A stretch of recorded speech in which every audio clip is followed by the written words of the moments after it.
হরে কৃষ্ণ। আজ আমরা গিয়েছিলাম চৌঘুরিয়া নামহট্টে। এটা আমাদের বাসার পিছন দিকে। তো এখানে আমরা এসেছি, আসার পরে আমরা নৃত্য করলাম এবং অন্য আমার দিদি এবং প্রভুরা কীর্তন করছিল। আরতির সময় এত নাচ গান হয়েছিল, প্রভুরা এত খুশি হয়েছিল যে পূজারী প্রভু নৃত্য করছিল।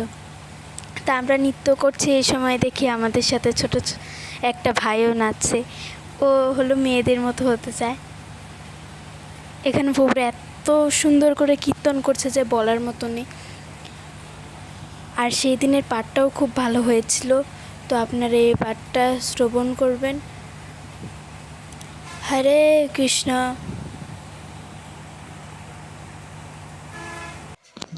আমাদের ইন্দ্রিয়গুলো হচ্ছে অপূর্ণ। আমাদের এই অপূর্ণ ইন্দ্রিয় দ্বারা আমরা কখনোই পূর্ণ জ্ঞানবান হতে পারি না। এই জন্য পরমেশ্বর ভগবান শ্রীকৃষ্ণ আছেন কি পরম পূর্ণ।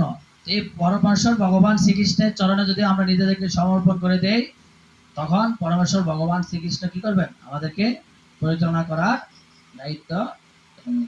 আর যখন কেউ পরমেশ্বর ভগবান শ্রীকৃষ্ণের চরণে নিজেকে সম্পূর্ণভাবে শরণাপন্ন হয়ে যায়, সমর্পণ করে দিতে পারে, তখন ভগবান তার সমস্ত দায় দায়িত্ব গ্রহণ করে।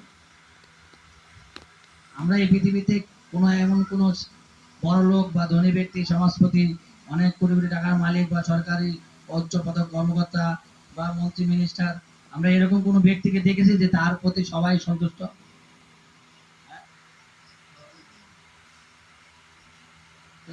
শুদ্ধ ভক্তের প্রতি সন্তুষ্ট কিনা সবাই?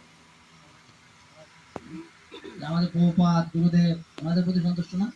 কারণ ওনারা পরমেশ্বর ভগবান শ্রীকৃষ্ণের সেবা বিধানের জন্য ওনাদের জীবন উৎসর্গ করেছে। ওনারা যদি কেউ আপাতত দৃষ্টিতে আমরা মনে হয় যে ওনার ছেলে মেয়ে বা ওনার আত্মীয় স্বজন, ওনার কেউ শুদ্ধ ভক্তের কোনো বাবা মা তার প্রতি অসন্তুষ্ট থাকে, কিন্তু কিছুদিন তাই সেই অসন্তুষ্ট থাকার পরে তার এই যখন শুদ্ধ জ্ঞান ভগবান তার দান করেন, তখন সে আবার এটাও তার ভুলটা বুঝতে পেরে তখন তার প্রতি আবার অনুরোধ করে।